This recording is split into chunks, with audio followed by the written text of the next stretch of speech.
So UK light heavyweight prospect Ben Whittaker moves to 3-0 with a third-round TKO victory over Jordan Grant. Now, Whittaker says that he only watched Prince Nassim Hamed fight for the first time in his life a few weeks ago, but he obviously liked what he saw because his ring entrance against Jordan Grant was basically a homage to Prince Nassim, as were the shorts he was wearing, which were leopard skin Adidas shorts, which looked virtually, if not exactly, identical to the shorts that Prince Nassim wore in the back end of his career. Also, a lot of the showboating he was doing against Jordan Grant in the ring was very reminiscent of Prince Nassim. Ben Whittaker showboats a lot anyway. He's a very braggadocious, brash kind of character.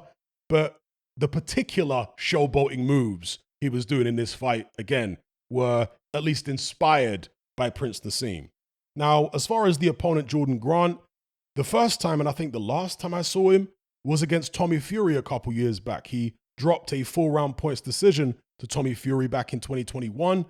And although he didn't win any rounds in that fight, at least not officially on the referee's scorecard, he did make an argument of it against Tommy Fury. I remember him coming forward and not necessarily bullying Tommy Fury, but pressing the action and being physical in that fight.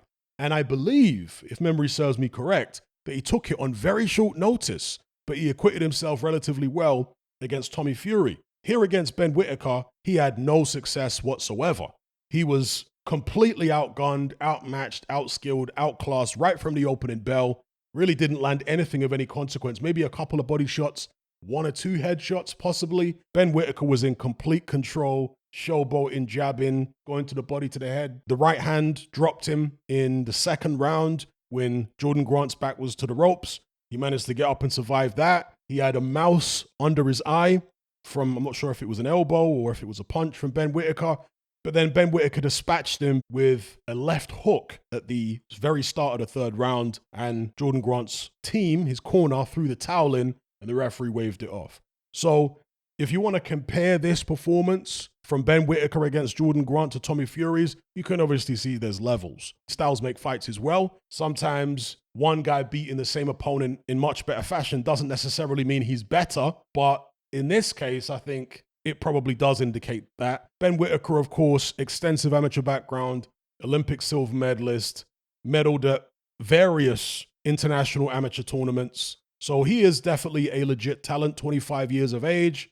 Tommy Fury, of course, much shorter amateur background. The only reason I'm mentioning Tommy Fury is because of the fact they've got this common opponent in Jordan Grant, just to give you a measuring stick to see where someone like Ben Whittaker is at compared to a Tommy Fury. He dispatched Jordan Grant with no problems whatsoever, made it look easy. It was easy for him.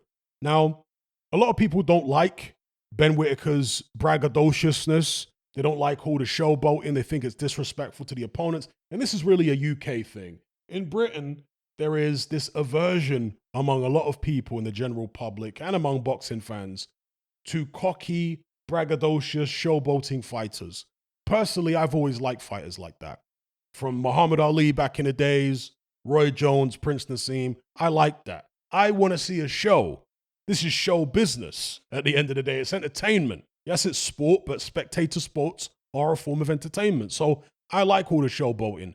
Obviously, you're going to have to back it up. And obviously, when you are that braggadocious, you realize that people, or a lot of people, are going to hate you for it. But that is not necessarily a bad thing, because as long as people feel something, as long as they either feel intense like towards you or dislike, then you've got people watching. So Ben Whittaker's decided to go down that road. I'm sure that's his personality anyway, but he understands, I've got no doubt, that a lot of people will be tuning in henceforth to watch him get knocked out at some point. But again, as long as they tune in, then Ben Whittaker's going to be happy, because that equals ticket sales, that equals maybe in future pay-per-view sales, and so on. And in today's age of social media, people are going to notice Ben Whittaker more because of the showboating. They're going to be doing clips on Instagram and clips on Twitter and clips on YouTube and so on. And that's going to go around. A lot of the younger generation in particular, with youth popular culture,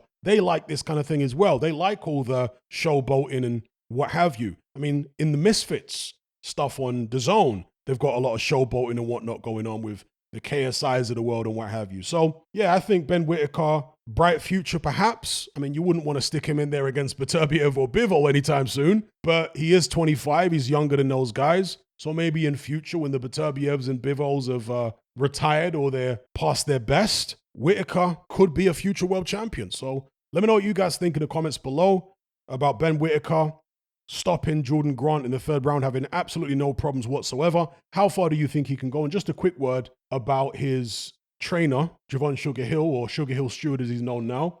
I think it's a good link up with Sugar Hill Stewart because in America, they're used to braggadocious fighters more anyway. And if you look at Ben Whittaker's build, he's a tall, lanky guy, 6'3". That's the kind of build, that's the kind of fighter that the Kronk have been specializing in, training for many, many decades. From the Thomas Hearnses of the world, to Mark Breland, to Milt McCrory, and obviously later on, Lennox Lewis, Vladimir Klitschko, tall guys with long arms. So I think he's in good hands. Let's see what happens moving forward. Let me know what you guys think about everything I've talked about in this video in the comment section below.